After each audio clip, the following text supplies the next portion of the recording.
CLC సభలో AP CLC చిలక చంద్రశేఖరరావు గారు మాట్లాడుతూ 2022-23 మధ్య కాలంలో జరిగిన హత్యలు ఒక 29 ఉంటే 2023-24 మధ్య జరిగిన ఈ 4 నెలల్లోనే 170 హత్యలు జరిగాయి ఒక ఛత్తీస్గఢ్ రాష్ట్రంలోనే. ఈరోజు ఈ కేంద్ర ప్రభుత్వం నిర్వహిస్తున్న నిరంకుశత్వానికి వ్యతిరేకంగా ప్రజలు పోరాడుతూనే ఉన్నారు. అభివృద్ధి అంటూ కార్పొరేటర్లకు అంటబెడుతున్న ఈ ప్రభుత్వాన్ని గద్దెదించడానికి ప్రజలు ఏకమవుతారు. ఏ దేశం యొక్క ఆయన మాట అభివృద్ధినైనా కానీ ఆ దేశంలో మానవ హక్కుల సూచన బట్టి నిర్ధారించబడాలి అనుకుంటే భారతదేశం మానవ హక్కుల అమలుపరచడంలో దాదాపు 200 దేశాల్లో 137వ స్థానంలో ఉంది. అంటే ప్రపంచంలోనే 3వ శక్తిగా భారతదేశం అవతరించబోతుంది అని చెప్పేసి పాలకులు ఒకవైపు చెప్తా ఉన్నారు. కానీ హక్కుల హననంలో మాత్రం మనం నానాటికి దిగజారిపోతా ఉన్నాం. ఛత్తీస్గఢ్లో 2022-23 సంవత్సరంలో మొత్తం మీద కూడా 23 ఎన్కౌంటర్లు జరిగితే 23-24 4 నెలల్లోనే 109 ఎన్కౌంటర్లు జరిగాయి. ఎన్కౌంటర్లు కాదు, హత్యలు జరిగాయి. ఈ హత్యలు ఆదివాసీల మీద జరుగుతూ ఉన్నాయి. ఆదివాసీలకు మద్దతుగా దండుగా ఉన్నటువంటి మావోయిస్టుల మీద జరుగుతూ ఉన్నాయి. ఆదివాసీలు భారతదేశంలో ఉండే భారతదేశ సంపదని రక్షించటానికి, అదేవిధంగా తమ జీవనాన్ని ఏదైతే ఉందో స్థితిగతుల్ని దిగజారిపోకుండా ఉంచుకోవటానికి కూడా వాళ్ళు పోరాటం చేస్తూ ఉన్నారు. ఆ పోరాటంలో మావోయిస్టులు కూడా వారికి అండగా ఉండటం జరిగింది. భారత రాజ్యాంగం ఆర్టికల్ 39 ప్రకారం అందరికీ సమన్యాయం అందించాలి. మరి దేశ సంపద అంతా కూడా 1992 ఏదైతే ప్రపంచీకరణ వచ్చిన తర్వాత వివిధ కార్పొరేట్ కంపెనీలకి ఎంఓయూలు కుదుర్చుకుంటూ ఆ ఎంఓయూల ద్వారా మొత్తం సంపదను మొత్తం కట్టబెట్టాలని చెప్పి ప్రయత్నం జరుగుతూ ఉంటే పర్యావరణం వల్ల కానీ తమ ఆవాసాలు కానీ నివాసాలు కానీ ఇవన్నీ కూడా చెల్లాచెదురై తాము జీవించే హక్కుకే అభద్రత ఏర్పడింది అని చెప్పేసి ఆదివాసీలు పోరాటం చేస్తున్నారు. అంటే దీనిలో రెండు ఉన్నాయి. ఒకటి, తమ జీవన స్థితిగతులు దిగజారకుండా ఉండటానికి ఆదివాసీలు ప్రయత్నం చేస్తూనే, ఇంకొక వైపు దేశ సంపద ఆర్టికల్ 39 ప్రకారం భారత రాజ్యాంగంలో ఆదేశ సూత్రాల ప్రకారం ఈ సంపద అంతా కూడా కేవలం కొన్ని గ్రూపులకి, కొన్ని కార్పొరేట్ కంపెనీలకే చెందడానికి వీల్లేదు అనేది కూడా ఉంది. అంటే ఈ దేశంలో దేశభక్తులు ఎవరు? సంపద మొత్తం భారత రాజ్యాంగం ప్రకారం సంపద అందరికీ చెందాలని చెప్పేసి కోరుకునే వాళ్ళు దేశభక్తులా? అట్లా కాకుండా సంపదన మొత్తం కూడా కార్పొరేట్లకు కట్టబెట్టాలనుకునే వాళ్ళు దేశభక్తులా? ఈ దేశంలో ఎక్కడైతే దేశద్రోహులు పరిపాలన చేసే క్రమంలో దేశభక్తులందరూ కూడా చెరసాలలో అయినా ఉంటారు, లేదా బూటకపు ఎన్కౌంటర్లో చంపబట్టడం కూడా జరుగుతూ ఉంది.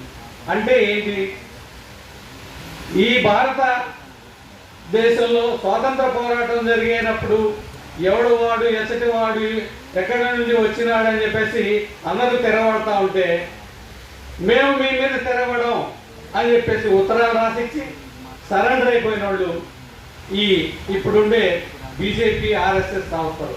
అంటే వీళ్ళు ఇప్పుడు దేశభక్తులుగా చలామణి అవుతా ఉన్నారు. అట్లనే ఈ దేశ సంపదన మొత్తం కూడా కార్పొరేట్ కంపెనీలకి కొల్లగొట్టే విధంగా వాళ్ళ అభివృద్ధి నమూనా అనేది మొత్తాన్ని కూడా రూపొందించుకుంటూ వస్తూ ఉన్నారు. దీన్ని వ్యతిరేకించే వాళ్ళు ఈరోజు దేశద్రోహులయ్యారు, ఎన్కౌంటర్లో చంపబడుతూ ఉన్నారు. కాబట్టి నిజమైన దేశభక్తులు ఎవరో మనం గుర్తించాలి. నిజంగా ఈ రాజ్యాంగం మీద ప్రమాణం చేసినవాడు ఈ రాజ్యాంగ విలువల్ని వదిలేసుకుంటూ పోతూ ఉంటే భారత రాజ్యాంగంలోని ఏదైతే ఆదేశిక సూత్రాలు కానీ ప్రాథమిక హక్కులు కానీ ఉన్నాయో ఆ హక్కుల కోసం ఎవరైతే పనిచేస్తున్నారో వాళ్ళని దేశద్రోహులుగా చంపడం ఏ మేరకు ధర్మం? కాబట్టి దీన్ని మన రవి గారు చెప్పినట్టుగా దీన్ని మనం గుర్తించి ఎందుకు చలనరహితంగా ఉంటా ఉన్నాం, చలనాన్ని కలిగి ఉండటం లేదు అని చెప్పేసి మనం కూడా మనకి ఆ పోరాటాలు నిర్వీర్యమవుతున్నాయి అనుకుంటున్నావా? ఆ పోరాటాలు ఇంకా లేవు అనుకుంటున్నావా? నిన్న మొన్నటి దాకా సుక్మా దగ్గర నుంచి లేదా బీజాపూర్ దగ్గర నుంచి ఇంకా కాంకేరి దగ్గర నుంచి నారాయణపూర్ దగ్గర నుంచి ఇప్పుడు చివరికి అబుజ్మడ దాకా వెళ్ళిపోయారు, ఇంకా ఉద్యమమే లేదు అని చెప్పేసి ఏమైనా నిర్వీర్యంగా భావంతో ఉంటున్నామా, నిరాశతో ఉంటున్నామా కూడా మనం ఒకసారి మననం చేసుకోవాలి. ఎందుకంటే పోరాటాలు ఒక అబుజ్మడ్లోనూ దండకారణ్యంలోనే కాదు, మన చుట్టూ అనేకమైనటువంటి పోరాటాలు జరుగుతూ ఉన్నాయి. ఈ పోరాటాల్లో మనం ఇక్కడ మమేకం అవుతూనే ఆ విధంగా దేశం కోసం జరుగుతున్నటువంటి పోరాటాల్లో కూడా మనం కలిసి ఉన్నప్పుడే మనం సజీవంగా మనం కానీ మన సంఘాలు కానీ సజీవంగా ఉండగలుగుతాయి. పసిపాపని లేకపోతే మూగా చెవిటి ఉన్నటువంటి 12 ఏళ్ల బాలికని కూడా చూడకుండా అతి పాశవికంగా పోలీసులు కానీ మిలిటరీ కానీ బీజేపీ దళాలు కానీ ఎందుకు చంపుతూ ఉన్నాయి? మనం ఒక విషయాన్ని వెనక్కిపోతే రామకృష్ణ కొడుకు ఆర్కే కొడుకు ఎన్కౌంటర్లో చనిపోయాడు. ఆర్కే కూడా అనారోగ్యంతో చనిపోయాడు పోరాటంలో ఉండి. కానీ ఈ ప్రభుత్వం మాత్రం ఆర్కే భార్యని ఇప్పటికి కూడా ఛత్తీస్గఢ్ జైల్లో ఉంచింది. అంటే నీ బిడ్డ చనిపోయినా, నీ భర్త చనిపోయినా, ఉద్యమంలో చనిపోయినా నేను నిన్ను మాత్రం వదలను అనేంత పాశవికంగా ఎందుకు ఈ ప్రభుత్వాలు వ్యవహరిస్తూ ఉన్నాయి? దీన్ని ఏమంటారు? ఇటువంటి స్వభావాన్ని కలిగినటువంటి ప్రభుత్వాన్ని ఏమంటారు? నిజంగా మన భారత రాజ్యాంగం ఏర్పడేటప్పుడు భారత రాజ్యాంగానికి సంబంధించిన సోర్సెస్ ఏంటి అని అంటే మహాభారతమనో లేక రామాయణమనో అట్లనే ఇతిహాసాలకు సంబంధించినవనో ధర్మాన్ని బేస్గా చేసుకొని భారత రాజ్యాంగాన్ని నిర్మించామనో అట్లనే ఇతర దేశాల నుంచి కూడా కొన్నిటిని తీసుకొని ప్రాథమిక హక్కుల్ని ఆదేశిక సూత్రాలు తీసుకొని భారత రాజ్యాంగాన్ని తీసుకొచ్చామని చెప్పేసి చెప్తా ఉన్నాం. అటువంటప్పుడు ఇంత క్రూరంగా భారత రాజ్యాంగం మీద ప్రమాణం చేసి భారత రాజ్యాంగాన్ని ఎట్లా ఉల్లంఘిస్తూ ఉన్నారు అనేది మనం ఒకసారి ఆలోచిస్తే ఇది నిరంకుశ ప్రభుత్వమా, నిరంకుశం వైపు ప్రయాణిస్తున్నటువంటి ప్రభుత్వమా మనకు అర్థమైంది. ముఖ్యంగా ఊపా యాక్ట్కి సంబంధించినటువంటి చట్టాల్లో పెట్టినప్పుడు సెక్షన్ 43D ఒకటి ఉంది.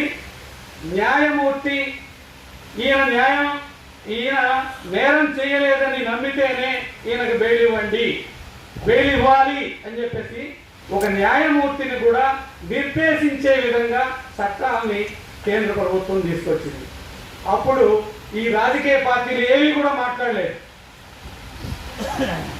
బీఆర్ఎస్ మాట్లాడలేదు, తెలుగుదేశం మాట్లాడలేదు, లేకపోతే అక్కడ ఉండే వైఎస్ఆర్సీపీ మాట్లాడలేదు, ఏ పార్టీ మాట్లాడలేదు, కాంగ్రెస్ మాట్లాడలేదు. కానీ ఇప్పుడు ఈడీ పేరుతో న్యాయమూర్తి నమ్మితేనే బెయిల్ ఇవ్వండి అనే అంశాన్ని ఈడీ చట్టాల్లో ఎందుకు తీసుకొచ్చారు? తీసుకొచ్చినప్పుడు దానికి నువ్వే బలవుతున్నావు. ఎప్పుడైతే ఊపా చట్టాలకు సంబంధించి అటువంటి అంశాన్ని తీసుకొచ్చినప్పుడు న్యాయమూర్తిని కూడా నువ్వు నిర్దేశించేటటువంటి చట్టం తప్పు అని చెప్పేసి ఈ రాజకీయ పార్టీలన్నీ కూడా మాట్లాడి ఉన్నట్టయితే ఈరోజు ఈడీ అంత బలంగా ప్రతిపక్ష పార్టీలు మొత్తాన్ని కూడా బీజేపీ పార్టీ జైల్లో పెట్టి ఎలక్షన్ గెలుపుకునే స్థితి వచ్చేది కాదు.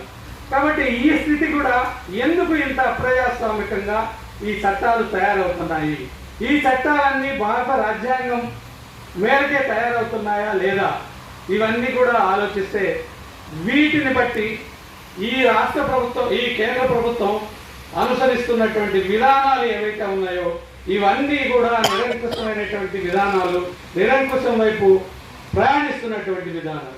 వీటికి తోడు ప్రజల యొక్క ఏదైతే మతం, కులం ఏదైతే ఉందో వీటిని సాంప్రదాయాల పేరుతో వీటిని అడ్డం పెట్టుకొని పరిపాలన కొనసాగించడానికి బీజేపీ ప్రయత్నిస్తూ ఉంది. బీజేపీ పార్టీ ఒక మాట, అమిత్ షా పద్దాకలో ఒక మాట చెప్తా ఉండేవాడు, ఎవరిని సంతృప్తిపరచడానికి ఎన్కౌంటర్లు అంటే నెలకొకసారి, గతంలో బాలగోపాల్ బాబు నెలకొకసారి ఛత్తీస్గఢ్ కనీసం వెళ్ళి వస్తూ ఉండేవాడు, ఎందుకంటే అక్కడ హక్కుల హననం బాగా జరుగుతూ ఉంది అని చెప్పి. కానీ ఇప్పుడు నెలకొకసారి అమిత్ షా వెళ్ళి వస్తూ ఉన్నాడు. ఎందుకు అనంటే మావోయిస్టుల్ని ఎంతవరకు అణచివేశారు, ఎన్ని ఎంఓయూల్ని బయటికి తీశారు, పనిచేసేటట్టు చేస్తూ ఉన్నారు అని చెప్పేసి వాటిని పనిచేయించడానికి, కార్పొరేట్ కంపెనీల్ని తీసుకురావడానికి